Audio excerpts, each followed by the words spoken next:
Satrio Piningit nanti akan bisa mengatakan, untuk apa engkau kaya? Apa yang kau hargai? Akan saya hormati apanya? Hei masyarakat, kamu menghormati apa kepadanya? Dia itu rentenir kok. Kamu akan bisa menampik jikalau kamu sudah punya obat anti mati di Pak.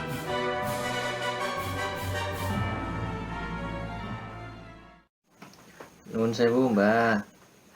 Kemarin di kolom komentar beberapa video panjenengan ada yang menanyakan tentang perjalanan hidup Satrio Piningit. Sekalian saya juga ingin bertanya ini Mbah, inti dari perjalanan spiritual Satrio Piningit itu bagaimana Mbah? Wong wilahing jati nuruni hajat-hajat leluhur Nusantara tape uluk sanamuni. Tape uluk salamulya atur bagya Wisnuka Nusantara. Inti dari perjalanan spiritualnya ya, inti dari perjalanan spiritual Satrio Piningit itu kan si mendasar. Untuk apa sih menungsa sholat itu? Untuk apa sih menungsa melakukan spiritual kan? Seperti ini. Itu tidak akan jauh daripada apa? Siji-sijine dalan kanggo bali maring kasampurnan ya nalikane menungsa kuwi urip nang bumi. Siji-sijine dalan kanggo bali maring kasampurnan. Cara nek orang nguntap ke orang meninggal ya apa, semoga bisa diterima di sisi Tuhan Yang Maha Esa gitu loh. Nah, ini sebagai dasar. Nah, dasar ini kalau dalam istilah sana itu ada apa? Syafaat apa ya? Syafaate jeng Rasul sing bisa kanggo apa? Menyebabkan yang bisa menggendeng Rasul ini bisa menggendeng syafaat untuk naik ke apa, surga gitu loh. Tapi kalau topik daripada Satrio Piningit dasar utamanya adalah ini. Namun juga tidak untuk pribadi karena teramanatkan sudah apa ya, terplot, sudah terpingit, sudah teramanati bahwasanya oleh leluhur yang kita hanya sebagian kecil aja kita yang mengetahui. Intinya adalah mengemban amanat ini. Lah landasannya lagi kalau amanat leluhur Jawa itu Suro Diro Joyo Ningrat Sruh Brasto Tapaking Ulah Dharmastuti. Suro Diro Joyo Ningrat Sruh Brasto Tapaking Ulah Dharmastuti. Artinya kekuatan jiwa yang bisa apa mengalahkan daripada perang hawa nafsu ini. Perang hawa nafsu kalau di sana mungkin amar makruf nahi mungkar gitu loh. Nah ini Suro Diro Joyo Ningrat Sruh Brasto Tapaking Ulah Dharmastuti. Artinya Sang Satrio Piningit itu dalam inti lelakunya itu adalah perang kesucian. Sekali lagi, perang kesucian ini adalah inti lelaku dari Sang Satrio Piningit ini. Artinya perang kesucian memurnikan daripada jiwa-jiwa manusia, ya otomatis berawal dari dirinya Sang Satrio Piningit itu nantinya untuk merabawani apa itu? Merabawani ibaratnya apa, dimensinya itu nyumuk, Menggetarkan. nyumuk merabawani ibarat. Ya kita matahari satu ya, tapi kan sinarnya merabawani itu kurang lebih kalau merabawani seperti itu. Rembulan itu satu ya, tapi sinarnya itu merabawani. Lah ini lelakunya Sang Satrio Piningit berdasarkan kepada Suro Diro Joyo Ningrat Sruh Brasto Tapaking Ulah Dharmastuti, mengalahkan hawa nafsu yang nantinya bisa merabawani. Intinya perang suci. Perang suci dalam arti begini, amar makruf nahi mungkar lah kalau istilah sana itu. Jadi memberikan contoh yang baik, membunuh yang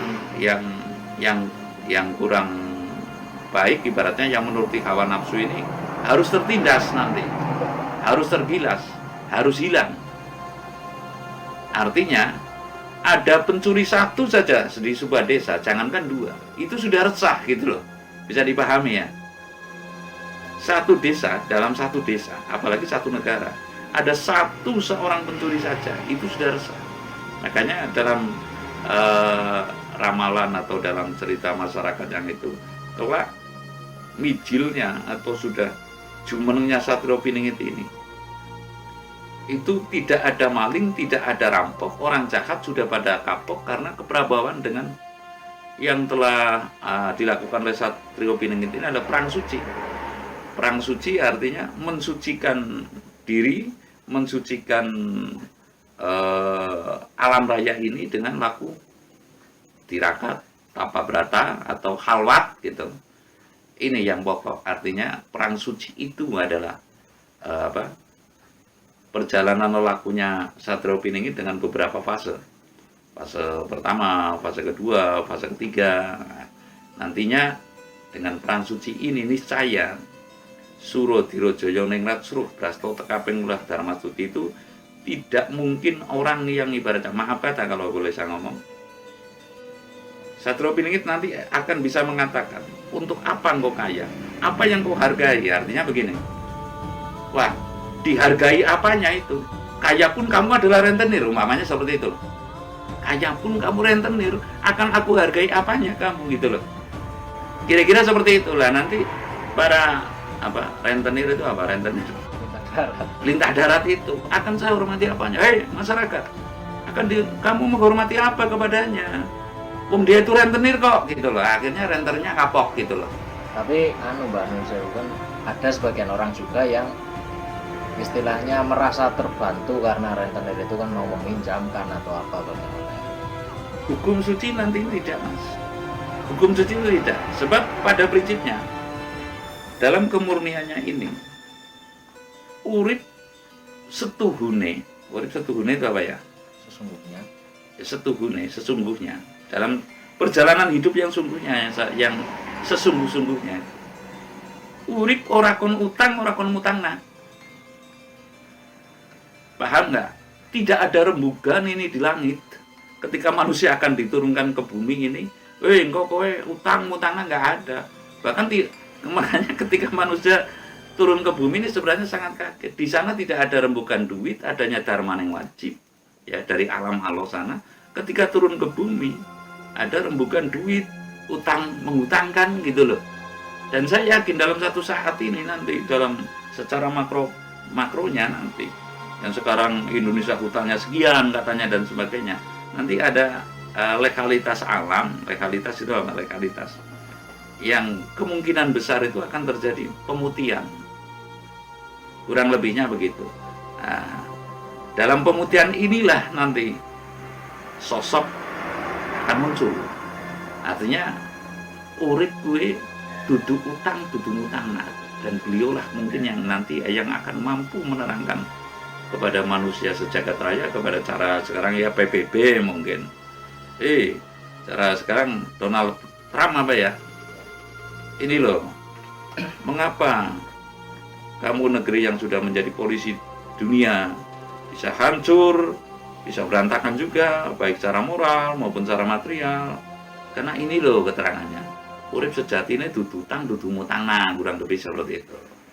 Nah, sekarang lelakunya jelas perang suci, mensucikan dirinya, mendoakan agar bumi ini tersucikan kembali, artinya termurnikan kembali jiwa manusianya, jiwa alamnya, ya, terus jiwa-jiwa termasuk tumbuhan sih tidak berjiwa ya, artinya ada hidup yang berjiwa lah pokoknya, yang berjiwa, yang bernaluri kayak binatang itu ya, nanti termurnikan kembali karena keprabauan dengan lakunya Sang Satria Piningit. Intinya perang suci mensucikan, memurnikan alam ini. Terus Tadi kan panjenengan menyebutkan Suro Dirojaya Ningrat Sruh Brasto Tapakeng Ulah Darmastuti. Lah sedangkan orang umum sekarang kebanyakan mengenalnya Suro Dirojaya Ningrat Lebur Dening Pangastuti. Itu perbedaannya seperti apa, Pak? Artinya begini Mas, sebenarnya serupa tidak sama. Cuma daripada ibaratnya berdale-dale lah ya. Sebab kalau dalam bahasa Jawa ini kan ada kromo inggil, kromo andan, kromo madyo, ya, opo, gitu loh. Ini sebenarnya superlatif degree saja, tingkat perbandingan saja. Kalau bangsa piyayi ya ganti sesanti, surodiro, joyoningrat, suruh brasto, tapaking ulah darmasuti lah. Kalau orang yang maaf ya, cara orang yang pada umumnya ya, gue yang intinya ya suruh diro joyoningrat lebur dari mangasuti gitu loh. Ya kurang lebih hanya seperti itu saja, ibaratnya nun sewu pangapunten permisi gitu loh, sama juga seperti itu. Artinya intinya sama, suruh diro joyoningrat, suruh brasto, papaking ulah darmastuti. Dharma ini kan ibaratnya ya dharma itu apa ya, ya dharma, merasa kewajiban lebih dari nilai ibadah ini. Seorang itu mungkin dharma yang wajib, saya berkewajiban untuk ini dengan tidak mengharap-harap gitu loh. Ini dharma itu, dharma stuti, dharma yang sungguh-sungguh, yang bersih, yang suci gitu loh.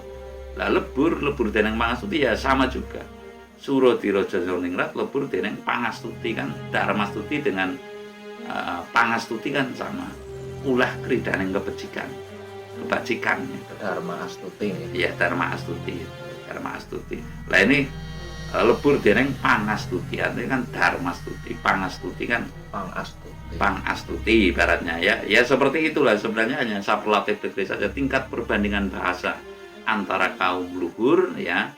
Berarti ngendikanan keraton ibarat matur nang keraton kan sudah lain-lain. Kalau Jawa ini kan memang kompleks sekali ya. Ada mata, ada mripat, ada suco, itu kan netro, ya kan, paningal kan banyak sekali ya. Hanya superlatif degree saja yang itu tidak perlu diperdebatkan, tapi intinya sama. Jadi perang kesucian itulah inti dari perjalanan spiritual Sang Satrio Piningit itu. Sekali lagi, perang kesucian adalah inti daripada perjalanan spiritual Sang Satrio Piningit ini. Perang suci dengan perang kesucian sama. Ya, perang suci dalam prakteknya, tapi perang kesucian itu cenderung pada diri pribadi. Nah, nanti perang suci mungkin kalau memang itu berbawa nih kepada apa ibaratnya ya secara fisiknya mungkin bisa perang dunia, bisa secara dohirnya, karena keprabauan daripada perang sucinya Sang Satrio Piningit. Perang suci itu dalam arti adalah laku spiritualnya. Sekali lagi ya, kalau perang kesucian itu secara universal, secara umum, tapi kalau perang suci itu laku spiritualnya Sang Satrio Piningit adalah perang suci. Tarung ing antarane ololan becik, perang kulit, tarung wuyung karena dalam hatinya untuk bisa menundukkan nafsunya sehingga nanti memunculkan sabda yang ibarat sabda jati, mungkin ya seperti yang saya uraikan itu ya, sabda jati, sabda utama, untuk bisa menata dunia ini menjadi sejahtera dan setiap orang itu tahu makna hidup, menggamblangkan menjelaskan ya, gamblang itu kan jelas apa fungsi hidup di muka bumi ini. Kamu akan bisa menampik jikalau kamu sudah punya obat anti mati seperti itu kan. Artinya begini loh, kamu tidak bisa menerima hukum yang tidak bisa menampik hukum kasunyatan, setiap manusia akan mati, maka kamu terapkanlah ini gitu loh. Kurang lebih seperti itu. Seperti yang kemarin di season sebelumnya, baik rela maupun terpaksa. Iya, kurang lebih seperti itu. Kamu akan menampik daripada hukum ini, hukum alam Allah yang telah didapatkan nantinya oleh Satrio Piningit. Apabila kamu sudah punya obat anti mati, jikalau kamu tidak mau ya sudah gitu. Tapi ini saya seperti hukum buang itu ada, tapi tidak ada hukum bunuh gitu. Bui kan jadi resiko lagi kan untuk negara gitu, kurang lebihnya seperti itulah. Mematikan juga ada keputusan mati, nanti rakyatnya juga ikut dosa kan, tidak cuma penguasanya tapi juga rakyatnya ikut berdosa. Andai kata di sana kok terjadi mati ya karena ulahmu sendiri gitu loh. Patupuna berarti ular yang mematikan, ya kan, bukan negara kan. Air ya air yang mematikan, kan bukan negara, tidak ada dosa bagi negara. Nah, dosa negara kan rakyatnya juga ikut berdosa, kurang lebih seperti itu. Saya rasa demikian, intinya adalah perang suci itu adalah inti dari perjalanan spiritual Satria Pinanggi. Terima kasih.